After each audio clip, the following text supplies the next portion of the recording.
Officially now. Welcome to our first regular session in our seminar series, Cross-Cultural Approaches to Desirable AI.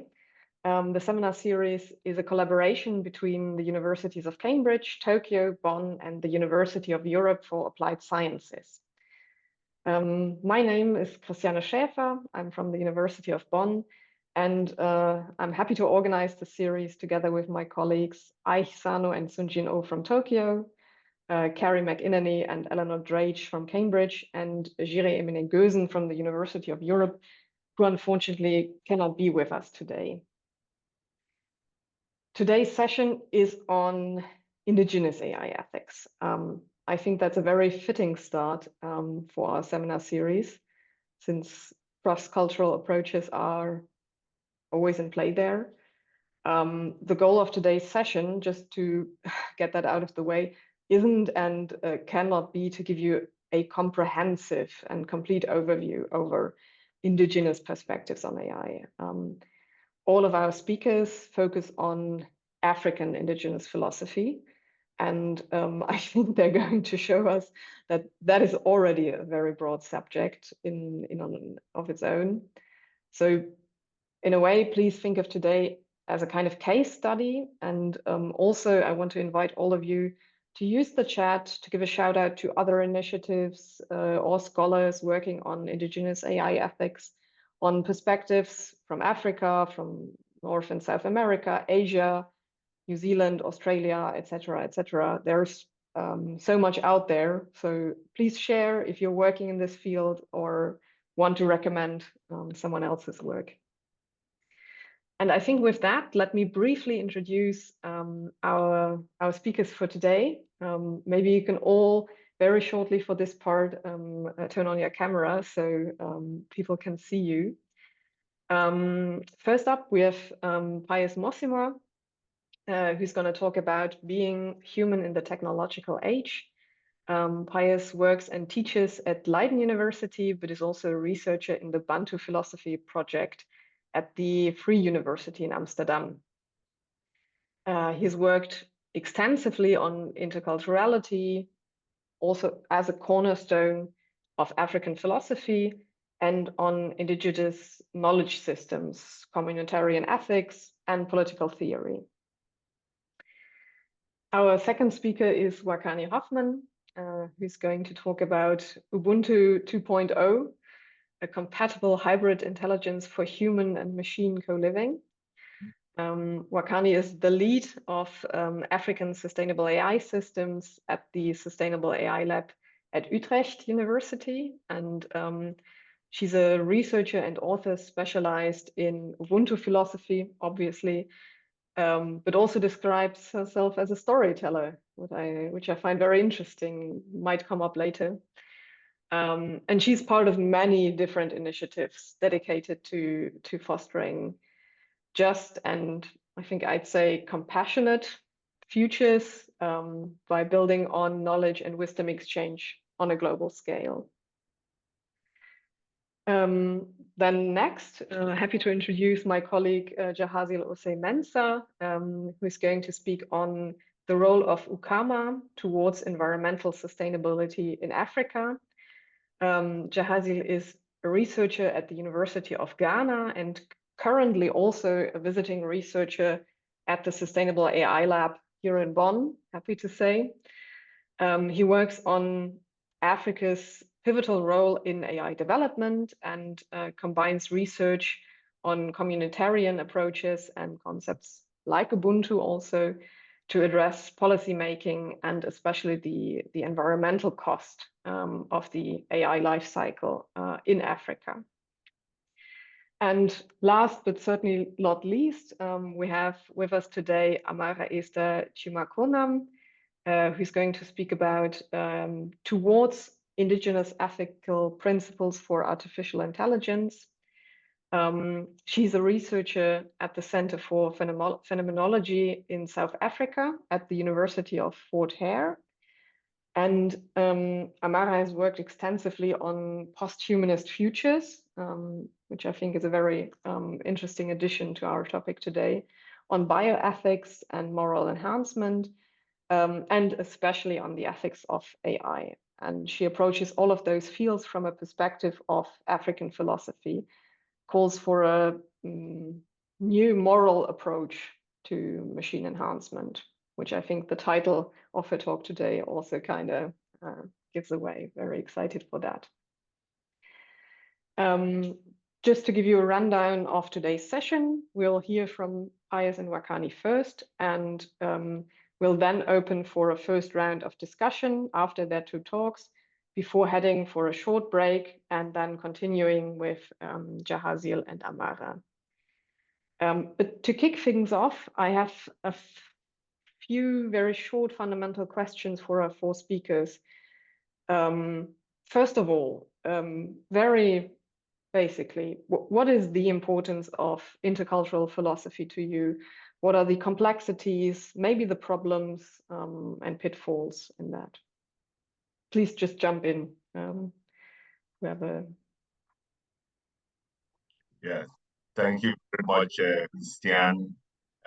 Greetings to everyone, to all the participants in this seminar. I'm really happy to be here. In fact, you already realize that the whole notion of time is different. Some of us are coming from India, certain in Paris, some are in Germany. And so time really gives us a starting point to understand the whole notion of desirable AI. And so when putting that in place, we have to take this into consideration. Now, the whole issue of interculturality, intercultural philosophy, it's about the fact that the whole world is coming together, interconnectedness. It's a philosophy of globalization. You will realize that, with the global trends, what is happening across the globe today, we are becoming more unified through migrations, through ICT, through the AI, as this seminar is all about. So interculturality is a way of trying to address, this encounter. Is a way of trying to get productive tension from this meeting. I think briefly, that's what I'll say. Perhaps Wakanyi, good morning. Perhaps you have something to add. Thank you so much. Yes, Pius, thank you also, Christiana, for the question, and thanks to everyone that's here. Yeah, what comes up to my mind immediately is actually, yes, the concept of time, but also even, and beyond that, moving beyond who we really are as a civilization has changed drastically because of the internet, because of now artificial intelligence. We may not be able to meet physically, the physical boundary still exists, but actually the mental constraints are gone, right?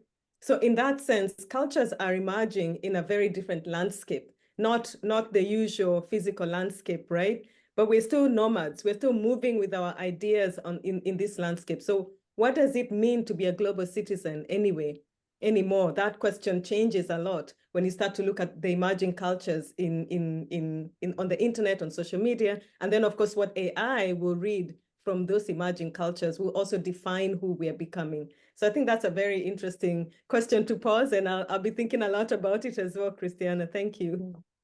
Thank you. I mean, this global connection, this meeting, I like the phrase, is the big picture. What is the role of indigenous ethics or indigenous epistemologies in this big picture? What would you say? Yes, Christian, I think in this global encounter, in this interconnectedness, we must take one thing into consideration, the whole issue of colonialism. Colonialism, this encounter could also have elements of hegemony. In the case of Africa, I'll limit myself to North Atlantic or Western hegemony. The colonial encounter, kind of suppressed indigenous knowledge systems. It treated Africans as the radical order who was primitive, savage, incapable of any mental capacity and production. And so all of African culture was thought to be savage and had to only reflect the Western culture. So much of what has governed the intellectual traditions, North Atlantic orientations, even the AI have been largely influenced, by this Eurocentrism and the fact that the other had to reflect Europe. The other had to be a reflection of European standards. In fact, philosophers like Hegel have thought that there is nothing like a culture in Africa, no religion, no history, a homogeneous people who had to be colonized, who had to be enslaved, and so he limited and shaped the geography of region only for European perspective. And so all of Africa was seen as a continent that was completely dark. And so when we have seminars like this that propose revalorizing indigenous knowledge systems, it's very, very important. But we are going further, not just to highlight or bring indigenous nations to the fore, but put them in conversation, put them in deep intercultural dialogue with other available alternatives that we find at the globe. That is the major challenge.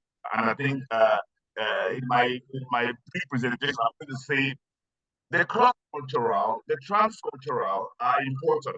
We need them. But most especially, the intercultural is a sine qua non. Why? Because it creates this new space. It creates a new imaginary from where we can pick up as global citizens, as Wakanyi rightly said. Maybe I can jump in here because you spoke about the colonial idea of Africa as the dark, the void, the non-existent continent.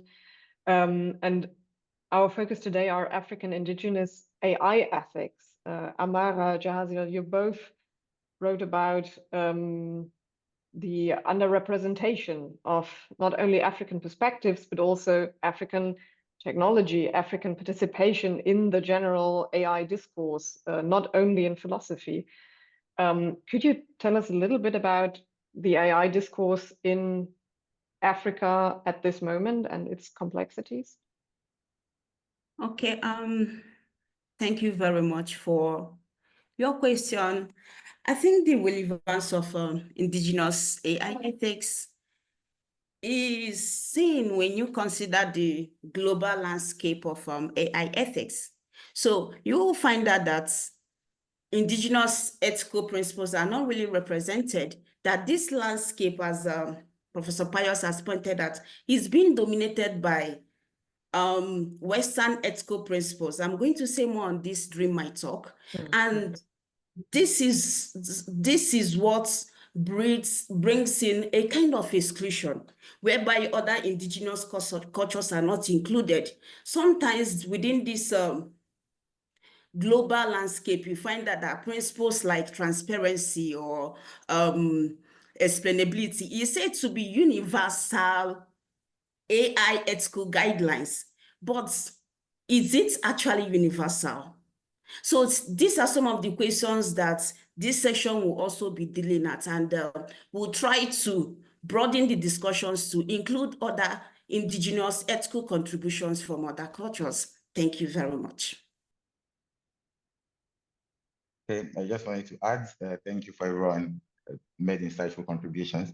So on the underrepresentation of African, perspectives on indigenous philosophy and indigenous AI, there are two things to bring to perspective. First, we can talk about the fact that Africa is still trying to catch up to the fourth industrial revolution. And as such, we have like limited number of AI experts, but that doesn't mean that we have limited number of people who are trying to contribute to the field. There's a vast amount of knowledge that is in Africa that could also be incorporated in the AI ethics debate.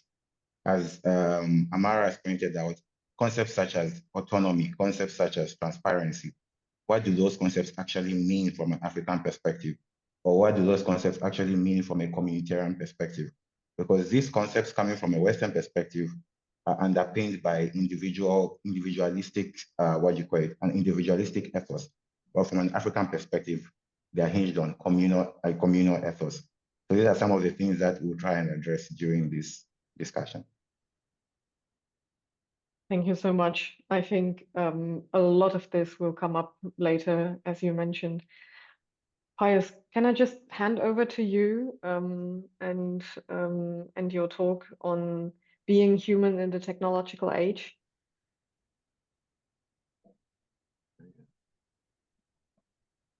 Oh, I'm not sure. Do you want to share your screen? Yes. 1 second. I'll make you co-host really quickly. Okay. Perfect.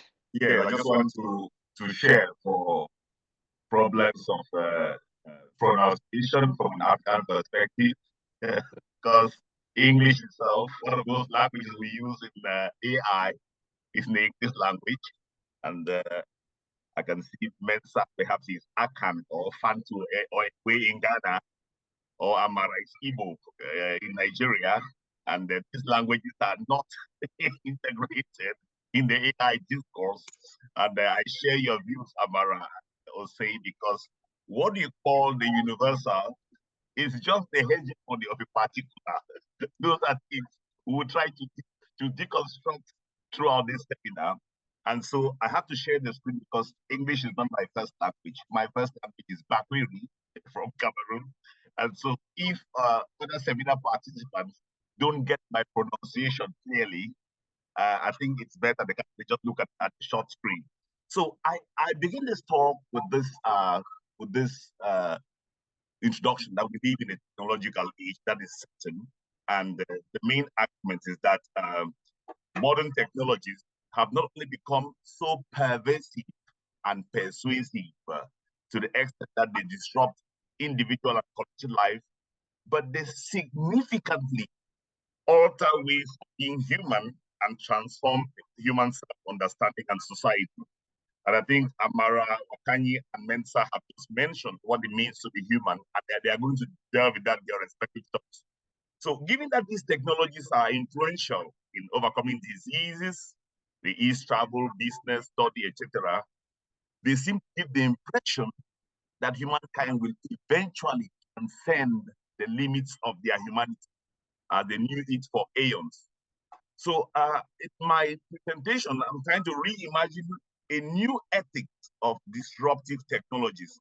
And why do I call them disruptive? Because Mensah and Amara and Wakanyi have already mentioned that African life, is facing this disruption from these technologies. And so I'm going to move in from more or less an African perspective, where my colleagues are going to dwell more, but I would focus from the cross-cultural to the trans-cultural and end up with the intercultural, which is not only more supportive and inclusive, but it's one which is going to include, those marginalized alternative indigenous ontologies, epistemologies, and ethics.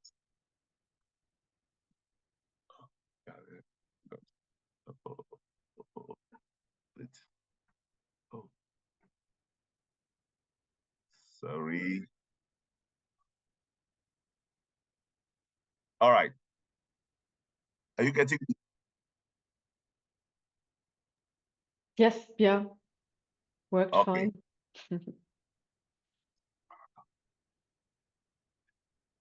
Okay. So the first thing I want to mention is that, as I just mentioned, there is a lot of hegemony in artificial intelligence. And the question we must ask ourselves is, where are these modern technologies coming from? What makes them modern? And in every epoch, philosophers are very important. Philosophy plays a very, very fundamental role.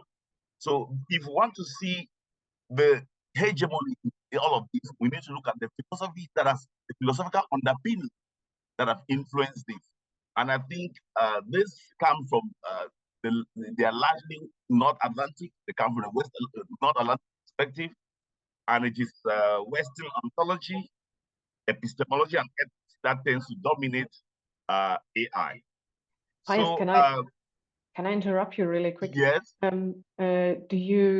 We can't see any slides at the moment. Is that correct? You stopped sharing your slides. Okay. Okay. I stopped sharing. Yep.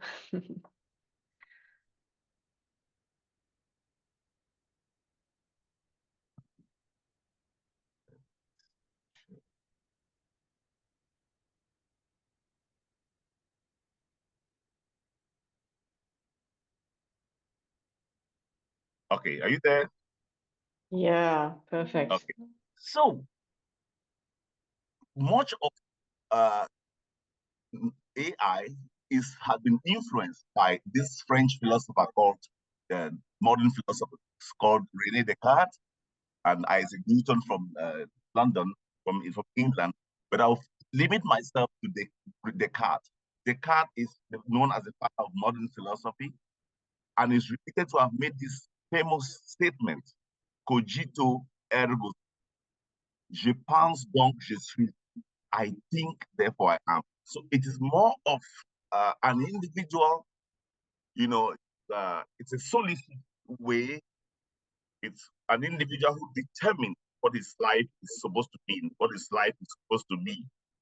So it gives humans also the ability to determine nature. If you read the Cartesian Meditations, you will realize Descartes insists that through the reason, man is going to be a master and possessor of nature.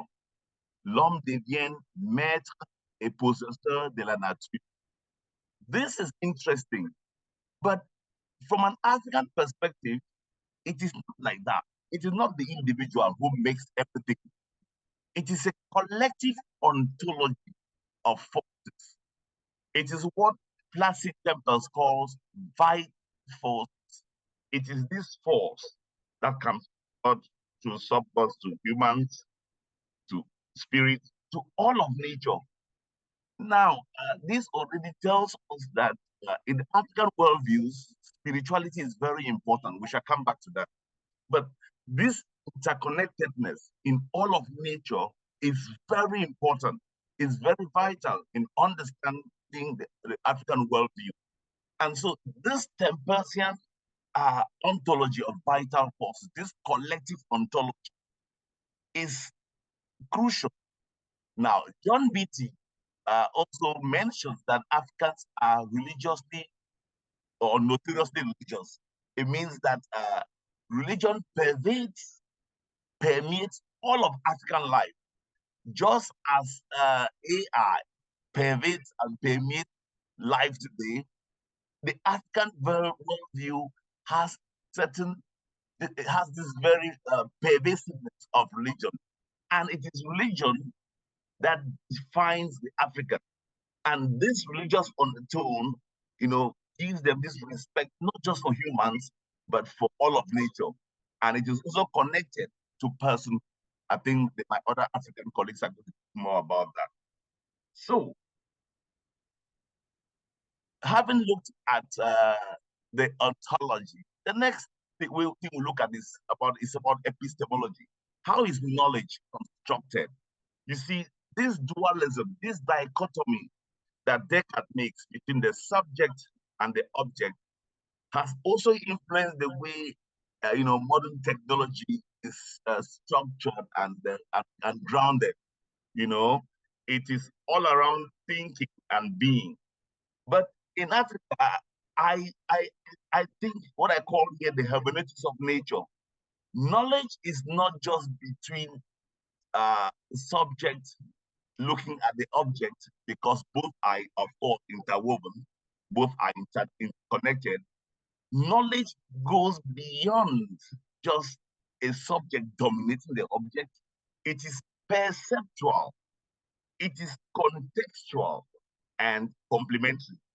And last but not the least, from the ethical point of view, even though modern technology has brought us a lot of happiness, help humans exist, progress, I think it is largely anthropocentric and focuses more on individual rights. Given time, the time limits, I will not develop I think my colleagues are going to talk extensively about that.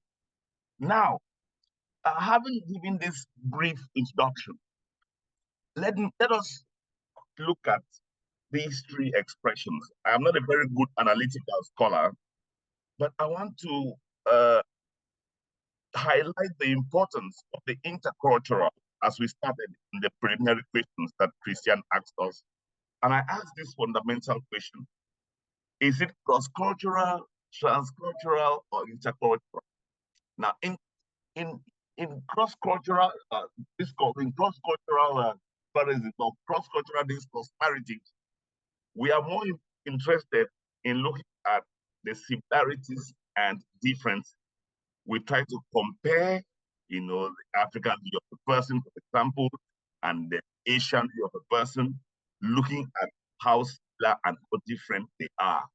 So it is a good way. It's also interesting that this approach gives us insight into how, the soul or the person is articulated from different perspectives.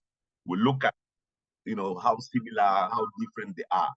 But this approach has a limitation because it doesn't look at the direct interaction and exchanges from these perspectives. Moreover, it gives the impression that the African or the Asian or the Canadian or the Spanish is static.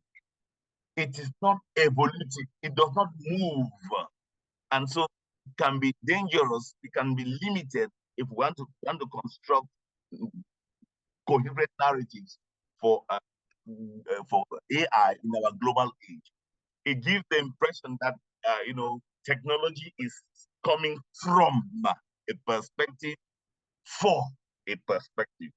It is coming from Asia with Asian languages for Africans to use in Accra, and they have to, at all costs, to understand how it obtains with these languages without making real meaning to them.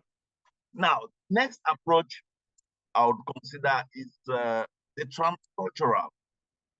The transcultural, moving from one cultural orientation to the other, it is also good because it looks at the various processes in the exchange, the hybridization, and the transformation. It creates a new dynamics for blending. So transcultural AI also suggests, the form and the from, but for.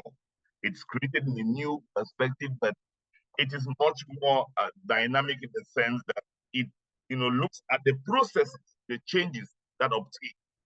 But it is also inherently hegemonic because it suggests a transfer from one cultural orientation to the other. It suggests a kind of hegemony that suppresses, indigenous ontologies, indigenous ethics, and indigenous ways of knowing. Now, the last but not the least is the intercultural. I think we already asked that question before. Intercultural, the prefix inter is very important. The inter is new space. The inter is a dialogical space between these different cultural orientations. It gives a better understanding. It's a new thing that comes up there. What does this suggest? And I'm going to use that as introduction, as conclusion. What does this suggest? It suggests that we need intercultural dialogue in recreating a new perspective for AI. It means taking into consideration indigenous knowledge systems. It means integrating indigenous ways of knowing, indigenous values, and indigenous ontologies in constructing these things. Because we give the impression that we take from culture A and impose on culture B, it is going to be a problem. And like I highlighted already in my inaugural answers to your question, colonialism had played this very, very, very, very, dehumanized role for the Africans. And, Africa has always remained as an invented concept, an idea, a continent that is trying to catch up with the Western world. People always say Africa lags behind, that Africa is, is underdeveloped, Africa is the dark continent, etc. So, but with the intercultural perspective, it gives us, a way of negotiating beyond, this hegemonized orientation. Remember, like Osei said, what we call universal is a particular that has been hegemonized. So the intercultural gives us a good starting point for talking about AI in the future. I wouldn't dwell more on African communal values. And Wakanyi could talk about Ubuntu. I wouldn't talk about that, but I just say it's important to take into consideration alternative perspectives in order to build a better world. Thank you very much. I wait for your questions. Thank you so much, Pius, for this very rich talk. And I think the perfect segue to Wakanyi's talk. I'm not going to comment right now, but reminder to everyone, feel free to already ask questions in the chat, and we'll take them up in the round of discussions after Wakanyi's presentation. Please, Wakanyi, let me just hand over to you. Thank you so much, Christiana. Can I just know how much time I have, just so we can, I know you're a great timekeeper. I just want to make sure I keep time as well. 10, 15 minutes. If you if it works in 10, then more time for discussion, as always. Okay. Super. I will make sure I keep it under 10 minutes. Thank you so much. I am going to share my screen as well, and walk through.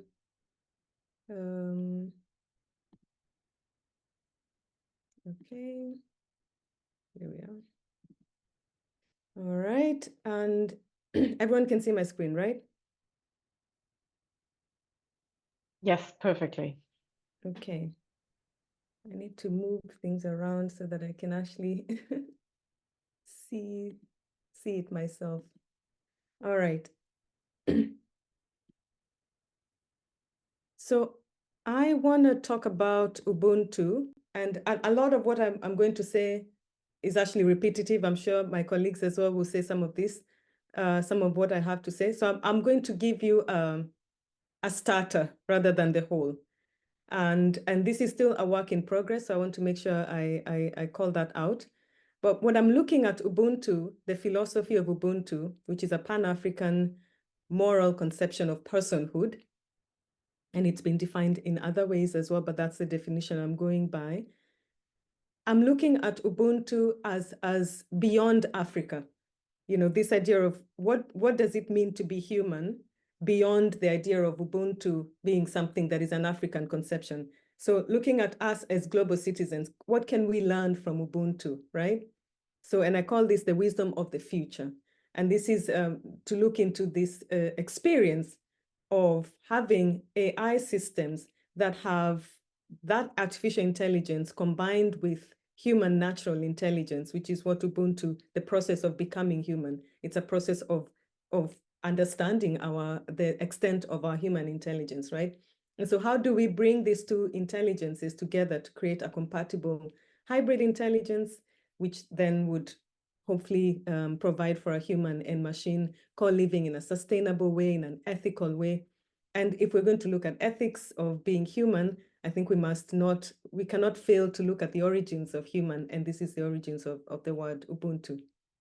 So in my presentation, I'll be talking about how to gather and repurpose this original moral ethics, the Ubuntu principles, which are about human becoming, so we can continue weaving natural human intelligence into artificial intelligence, as opposed to the opposite, where AI is supposed to tell us what we should think or who we should become. How about we become the moral AI bots, so to speak, that create this intelligence and create an integrated and compatible hybrid intelligence.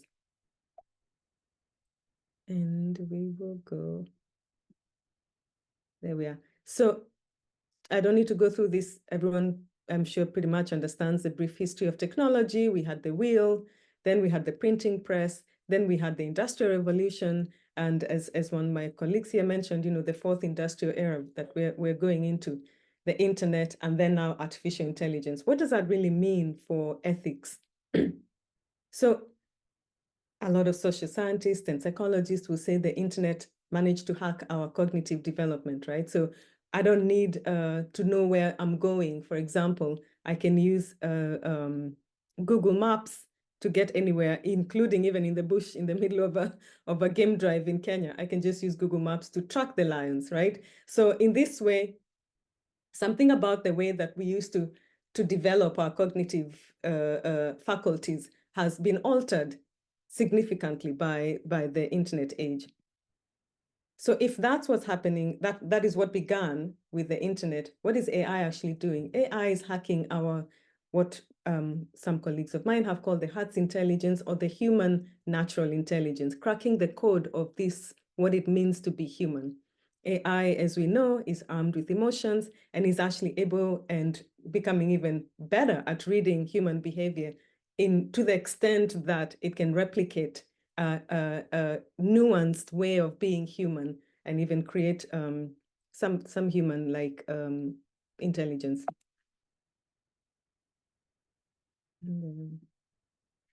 So if AI is shifting our landscapes of mental realities, this means, you know, as going back to the original question that Christiana asked,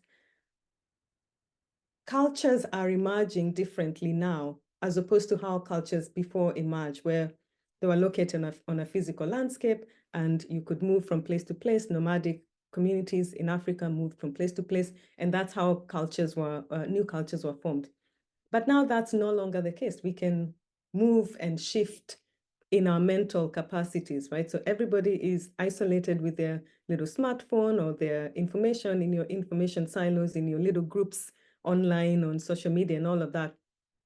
And we can see clearly, even with emerging political landscapes, our mental landscapes are shifting. We are moving into spaces that are algorithmically designed for you to be in. Without, you know, in a very small way, in a very minute way, we are being streamlined into spaces that are more like what you think, are more like how you look. And even though that doesn't look like that physically, but on the inside, the mental reality is that we are more likely to be in conversation with people that agree with us, that possibly look like us, that think like us, that are socioeconomically at the same space. So this is really an interesting trend that is going to continue going on with artificial intelligence in our midst. So in order to get to a point where we can have true representation, or close to true representation, of this intercultural experience, we need to figure out a way to go beyond, or to hack this intelligence by embedding it with our natural intelligence and combining it with collective artificial intelligence to get to something that I'm calling collective hybrid intelligence. And how do we get there? So this is where Ubuntu comes in. Ubuntu, noun, verb, there's so many ways of defining it, but the word itself is compound, means being human. And its original definition is from 30,000 years ago, the Khoisan community. And it's captured usually in this phrase, I am because of who we all are. And I like that my colleague here, Pius, mentioned, you know, Descartes' idea of I think, therefore I am, was discounted by J.S. Beatty, the philosopher, who said, I am because we are, and since we are, therefore I am. And this is this is an African way of disclaiming the idea that a human being can exist independent of others, which obviously we know that's not possible.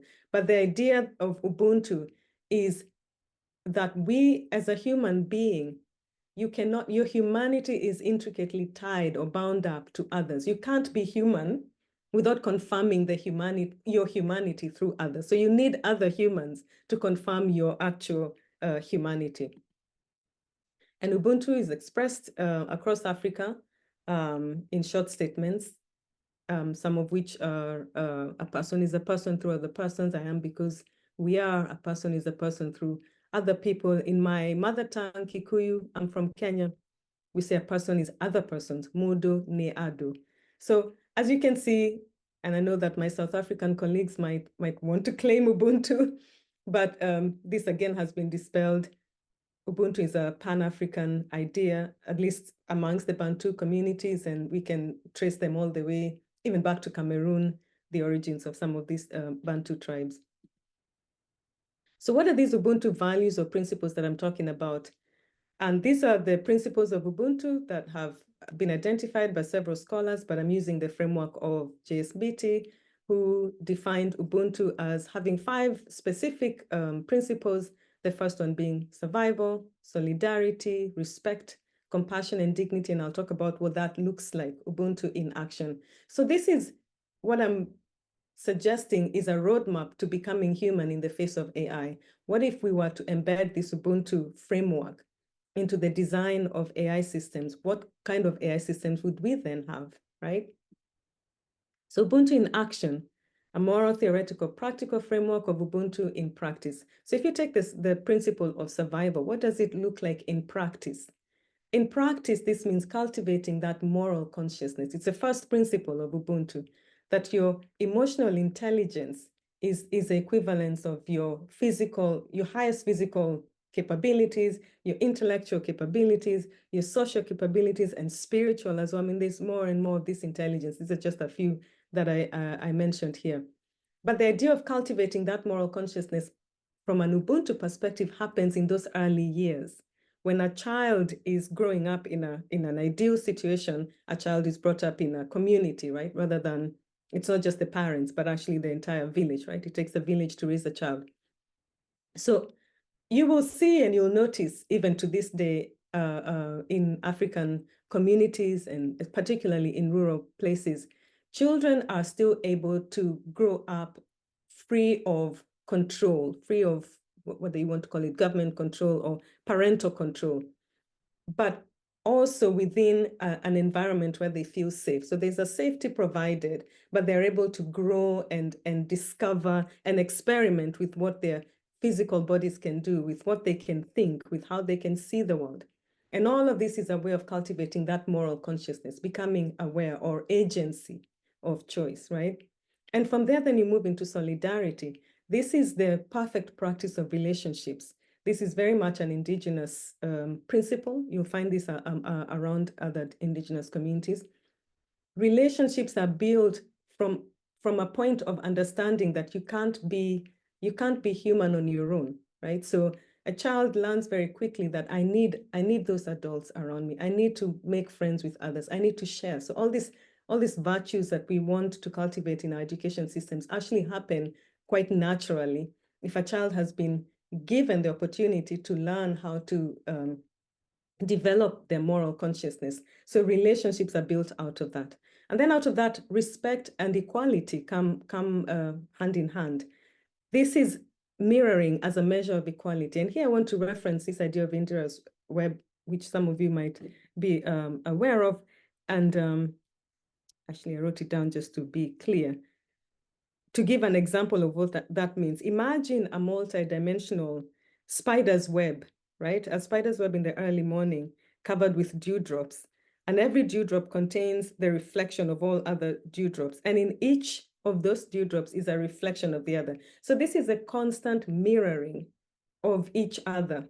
And in this way, then nobody is higher than the other. So there's no hierarchies when we're talking about Ubuntu, because being human is whole. There's no hierarchy of humanity. Your humanity is similar and equal to mine. So this mirroring is a measure of equality.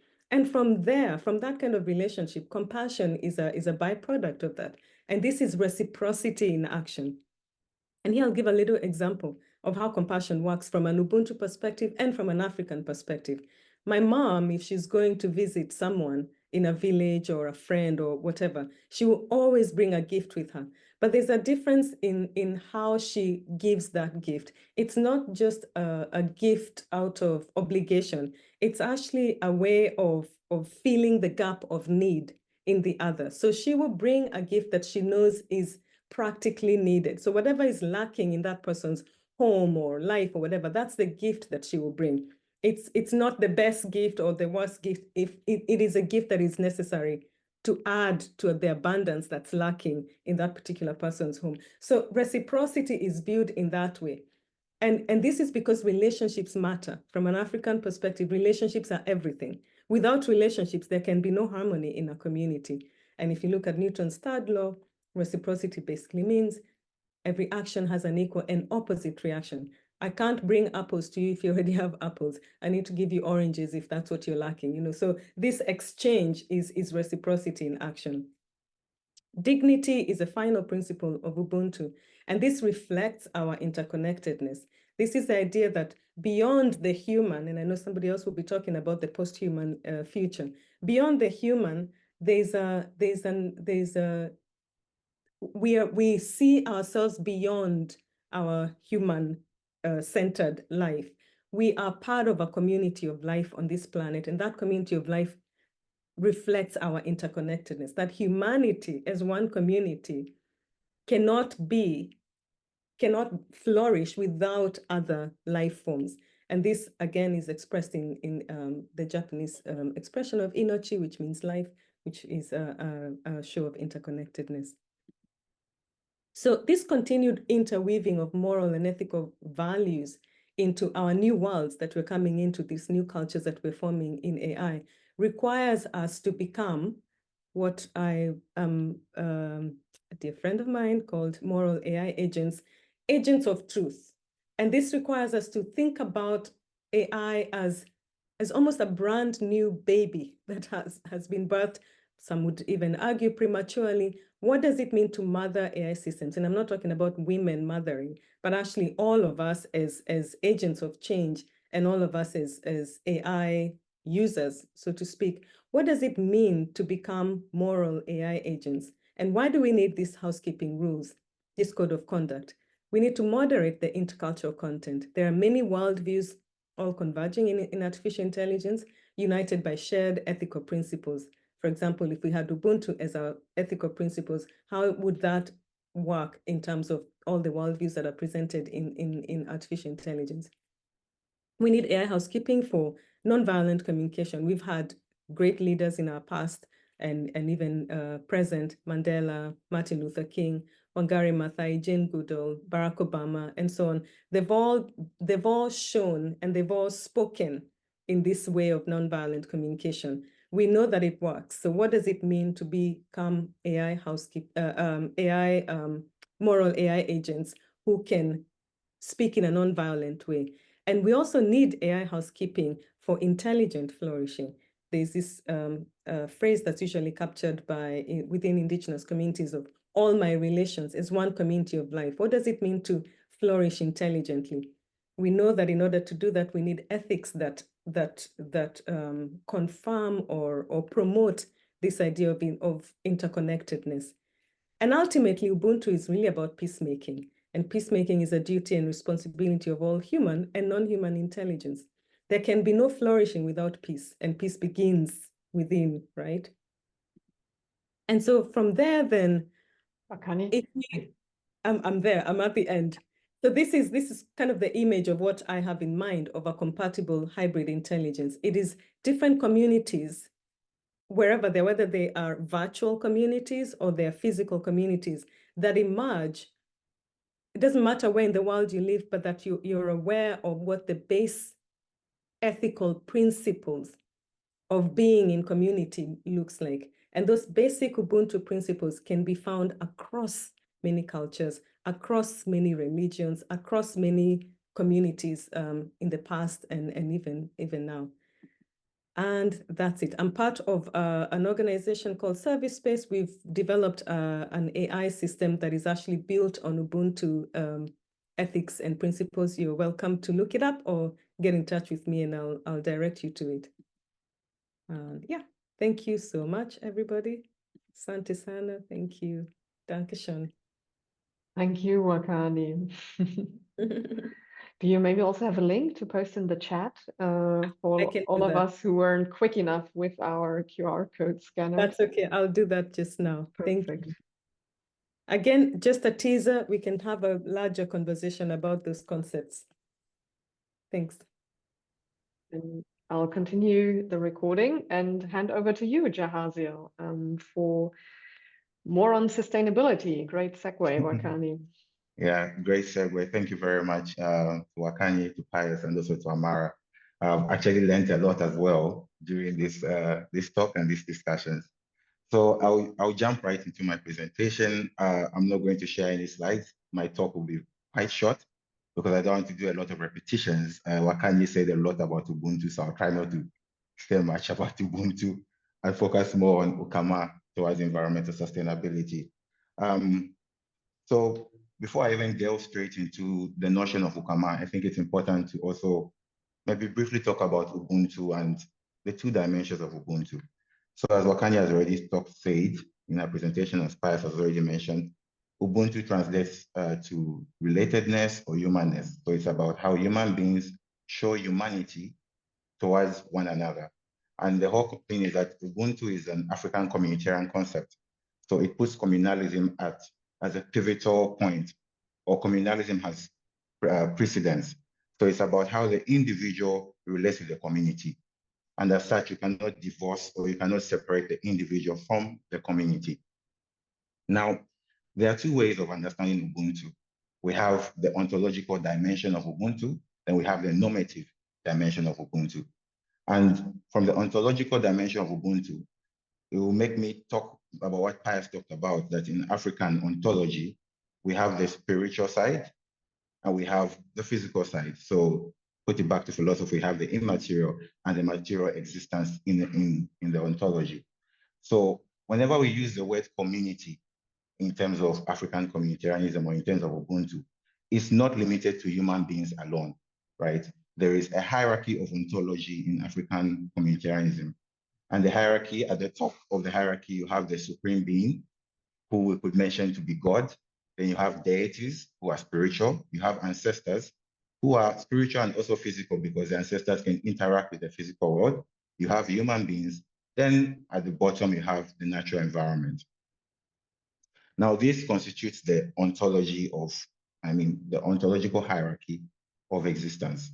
So in terms of ontology, human beings by ontology have to relate with the community, have to relate with the supreme being, have to relate with the deities, have to relate with the ancestors, and have to relate as well with the environment. Now, this brings us straight into the normative concept. So what does it mean now to say that the human being cannot separate or separate himself or herself from the community? What are the demands of the human being? Now, this goes into issues to do with personhood. And I think Pius mentioned that also in brief. So when we talk about personhood, we're talking about the moral excellence. What makes a person a person? And as we've already pointed out, a very common concept in Ubuntu, or a very common claim of Ubuntu is that a person is a person to other persons. So for a person to have moral excellence or a person to achieve personhood, there is this normative demand that the person should relate with the individuals or other members of the society, and not only other members of the community, but also people who are not members of that community. Because of this whole concept of inclusivity when we talk about Ubuntu, this whole concept of unity when we talk about Ubuntu, diversity when we talk about Ubuntu. So the normative side, we say that there is this relation that the individual should have with the community. And in terms of the relation that the individual has in the community, it is such that the individual shows values such as compassion, values such as, compassion, empathy, values such as solidarity towards members of the community. And by so doing, by showing values such as compassion, reciprocity, empathy, solidarity, respect and dignity towards other members of the community, you in turn enhance the well-being of the community in so doing. So as the individual is in the community and the individual relates with members of the community, you are in as much as you are relating with members of the community for the common good of the community, you're also advancing the well-being of the community. So this normative demand or this duty that the individual has in terms of dispersing these values to members of the community is not only limited to human beings again. So I have to get back to what we're talking about on the ontology. So it's also related to how you relate with the supreme being, who is God, how you relate with the deities, how you relate with the ancestors, and also how you relate with the environment. And the relation of the environment is what is termed as Ukama. So in Ubuntu philosophy, Ukama literally means relatedness.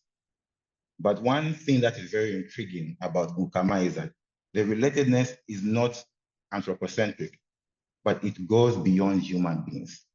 So it goes beyond human beings. It goes towards how can you relate well with the environment. And maybe you're wondering, why should the environment be put in some form of moral standing with the human being? And it's simply because when you look at most indigenous communities, not only Africa, the environment has been given some form of divinity. So when you look at the Igbo language, the environment is called Allah. And when you look at the Akan language, the environment, the mother, the goddess of earth is called Ya. And when you look at Ubuntu, the goddess of earth is known as Ukama. So what it means is that in our relation with the environment, we have to be cautious to ensure that we are mindful of how much we take from the environment and what we even give to the environment. Meaning that if we relate in the environment in such a way that we put our human needs above the needs of the environment, and when I say the needs of the environment, I mean what the God, the divine, would want in terms of how we should preserve the environment. If we put the human needs above that, then there is a problem there because we're not relating in a mindful way or not relating in a respectful way with the environment. And when you look at African, traditions, you realize that when any individual or members of the community do not relate in a sustainable way or not relate in a respectful way with the environment, it could bring also some form of natural disasters, because the idea is that once you're not relating well with the environment, then you're also not relating well with the gods, because there is a unit. You're not relating well with the supreme being, you're not relating well with the ancestors, you're not relating well with the deities, and you're not also, advancing the well-being of the community as a whole. And that's the entire idea of Ukama. So what we can infer from this is that one important thing that Ukama brings to the table is that from an African perspective, the environment has some form of intrinsic value, where the environment is not only seen or merely seen as a means to an end, but could be seen as an end in itself. So there's that form of intrinsic value, which is very contrary to, Western perspective of the environment. When we look at, policies and so on, you realize that from Western perspectives of the environment is given instrumental value. Most often than not, when the environment is mentioned, it's mentioned in such a way that how can we use the environment to, in terms of AI, how can we leverage the environment for AI use in terms of, the health sector, the agriculture sector, and so on. And it is also well known that Africa bears the brunt of AI repercussions, like the environmental cost of AI repercussions.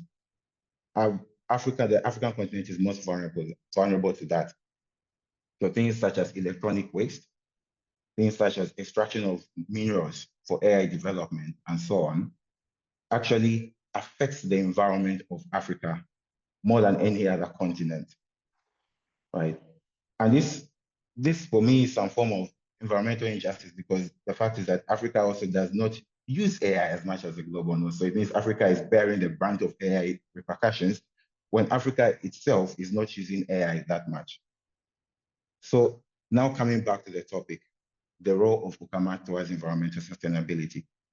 So what I would like to bring on board is that as Africa is trying to catch up, I use the word catch up to the fourth industrial revolution, there is actually a need or a pressing need that Africans in terms of AI regulation, or let me just in terms of environmental sustainability, have to ensure that the environment is given that intrinsic value. We should go back to our roots. We should not forget the environmental, the intrinsic value that's placed on the environment.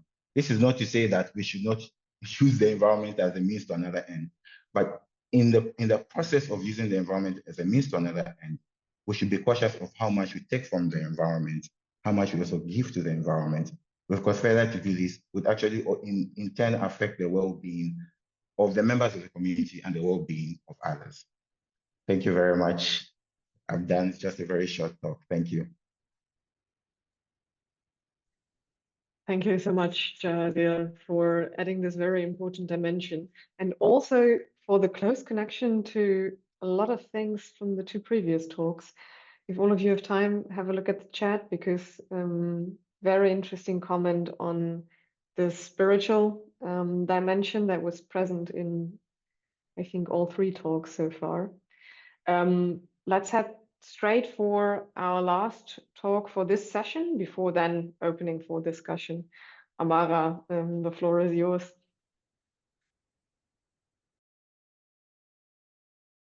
I hope you can see my slide. Yes, perfectly. Okay, today I'll be talking on towards indigenous ethical principles for AI. So I want to start by saying that some of the things I'll be saying here today might sound new to a lot of us, and I employ us to be open-minded in this lecture. So without taking much of our time in this lecture, I will start with a brief definition of AI ethics as well as indigenous ethics. Then I'll go ahead to formulate some indigenous ethical principles for AI.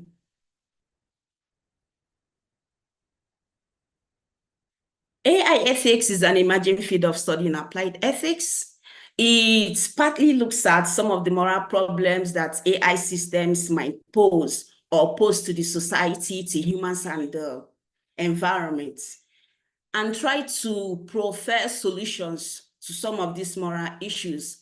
But in this talk, I'll be defining AI ethics as the study of the moral concerns arising from the development and useful application of AI technologies, and the articulation and formulation of moral principles, values, theories, and policies for creating ethically permissible AI.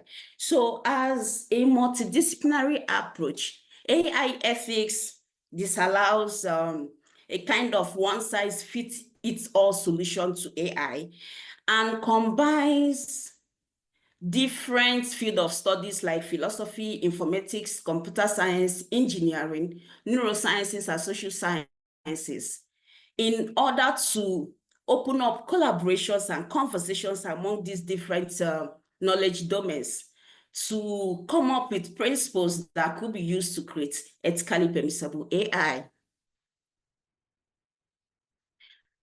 So the current landscape of AI ethics, as we have been saying in this lecture, is largely dominated by Western ethical traditions, and the indigenous ethical traditions are often ignored or still underexploited. Take, for example, the principles of transparency, explainability, and rest of them. These principles are often said to be universal, which means that they are widely applicable irrespective of context. However, some scholars have proven that these so-called universal principles are not really universal because they exclude ethical traditions from other cultures. The problem here is that global AI ethics based on these so-called universal ethical principles risks entrenching inequity and harm among already historically marginalized global souths. In order to promote inclusivity, in order to promote equity, there is a need for us to broaden the discourse of AI ethics. And this is what we are doing today in this lecture. So here I will be defining indigenous ethics as ethical principles, theories, and values articulated and formulated from the moral beliefs inherent in indigenous cultures. because there are different indigenous cultures, I'll be focusing here on African ethics, particularly a personhood-based relational ethics.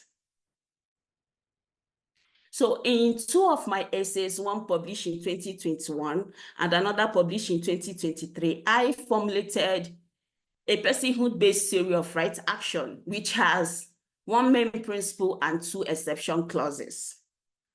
The main principle of this personhood-based theory of right action states that an action is right if and only if it contributes to the common good, while adding moral excellence to the individual. And the wrong action is the one that does the opposite. But this main principle is not absolute. It means that it recognizes the fact that there might be contexts in which the main principle might not hold. And this is what necessitated the two exception clauses. Now, the communal exception clause states that an action X is right if and only if there is extreme group necessity to contribute to the common good without adding moral excellence to the individual, while the individual exception clause states that an action X is right if and only if there is extreme personal necessity to forego adding to the common good in order to add individual excellence. So this is based on Ezume's logic. Ezume's logic is a trivalent African-inspired logic.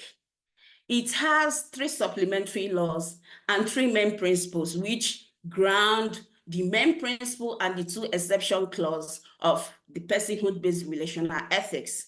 So the principle of relationality states that values necessarily interrelate, irrespective of their unique context, all things considered, because no value is in isolation from each other.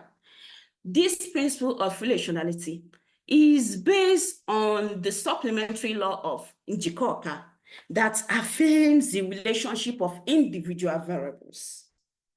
Now, the principle of complementarity states that seemingly opposed values can have a relationship of complementation rather than contradiction. And this is based on the supplementary law of anonymity that upholds that in a complementary mode of thought, a proposition could both be true and false.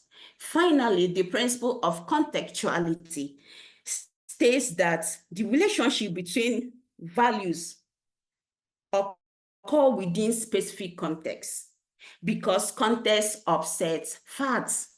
This is based on the supplementary law of Mensah, which upholds that a proposition cannot both be true and false in the same context.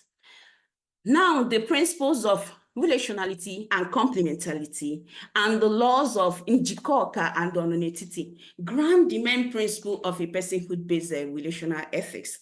This is because this main principle recognizes that we are not self-sufficient beings. Wakanyi has made a point there when she talked about relationship and even the previous speakers. So we are a being in relation to others. In this context, the main principle promotes a kind of relationship, a mutual kind of relationship, whereby we have to, first of all, keep our differences aside to come together to promote the common good, while at the same time adding moral excellence to ourselves. Furthermore, the principle of contextuality and Mekoka ground the exception clauses. This is because these exception clauses recognizes the fact that moral context can shift from one context to the other. And in this sense, it promotes a kind of relationship of difference that says, okay, there might be in a situation whereby a context requires us to now come out of this communal relationship in order to promote our individual good. But there is also a clause there. While promoting your individual good, you should ensure it will not be, or it will not jeopardize other people's welfare.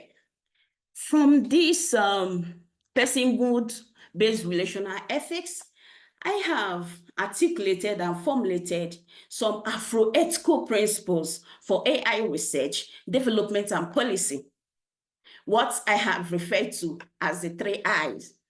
So these are interrelationality, intercontextuality, and intercomplementarity. You will notice here that I use the prefix inter. This is because these principles, as I've mentioned in the previous slide, in their original context, they are only applicable to humans. But here we want to extend these principles beyond the human context to include non-human entities. That is why we have inter. So a moment, please. The principle of interrelationality states that humans and AI should mutually interrelate, all things considered, to maximize the common good. What this means that in promoting the common good, AI models should be designed with the principle of relationality to make them able to have mutual interrelationship with humans, animals, and the environment. So the principle of intercontextuality states that humans and AI can forgo this mutual relationship if and only if there is extreme context necessity, is when the context requires to contribute to each other's interests instead of the common good without bringing any negative consequences to the other. What this means is that AI models can, in a way, when it is required, affirm their difference without jeopardizing the good of humans, animals, and the environment. Now, finally, the principle of complementarity states that a harmonious society should be based on intercomplementarity of humans and animals. So in other words, to maintain harmony in the society, AI models should be designed in such a way that they complement humans. I think I'll be stopping at this point. Thank you very much for listening.